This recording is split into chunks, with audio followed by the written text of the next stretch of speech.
Fuck you, haters! This video is not for kids! Go find another toilet to shit on! A few days later, Percy was shunting in the yard at Farquhar when the station master came up. "Leave those trucks, please, Percy," he said. "There's an emergency down at the harbour.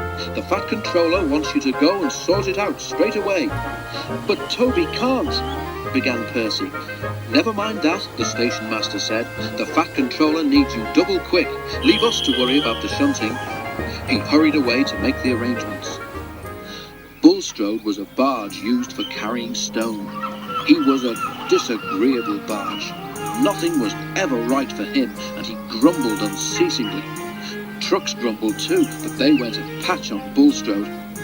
Come on," shouted Bulstrode rudely one morning. "Why aren't you trucks where you should be? How can I be loaded if you dawdle about up there, eh?" "There's no engine, and we can only go where we're put," retorted the trucks crossly. "You're in the wrong place, not us." They argued for some time, but it made no difference. Bulstrode was in the wrong place, and he was not due to leave until the next day, but he wasn't going to let a little thing like that stop him complaining.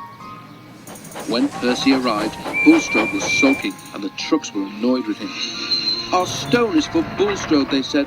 "Please put us into the siding so that we can load him up and be rid of him as soon as possible." The line sloped down to the harbour. Percy pulled the trucks a little way up the hill, clear of the points.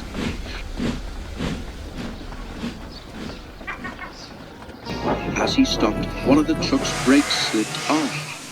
When Percy began to push, the truck started with a jerk and a coupling broke. 4 loose trucks, heavy with stone, gathered speed. "Help! Help!" they wailed.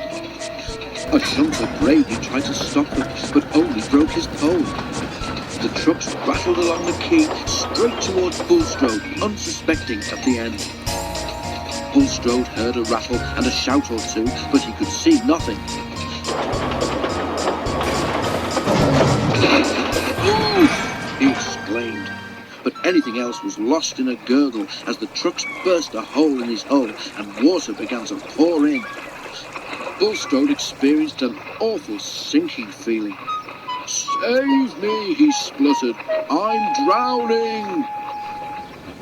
But Bulstrode didn't drown. As chance would have it, the tide was out, so he did not go right under the water. The trucks were upset at losing some of their friends, but were very little bothered about Bulstrode. "Nothing but a nuisance he was," they said to each other, "always barging in and moaning about not being loaded fast enough." They sniggered. This time he got his load faster than he bargained for. Serves him right, if you ask us. Percy was kept busy for some time afterwards clearing up the mess. When the remains of the trucks had been lifted out of the water, he took them to the scrapyard while workmen rescued what stone they could. As for Bulstrode, when everything else had been cleared, his remains were towed to a nearby beach where they could do no harm. Now children play happily among the wreckage. If Bulstrode is still grumbling, as I expect he is, the children take no notice.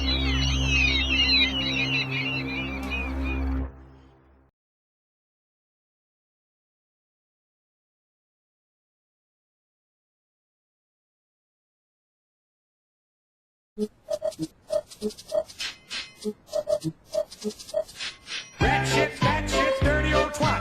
69 assholes tied in a knot. Hooray! Lizard shit, fight!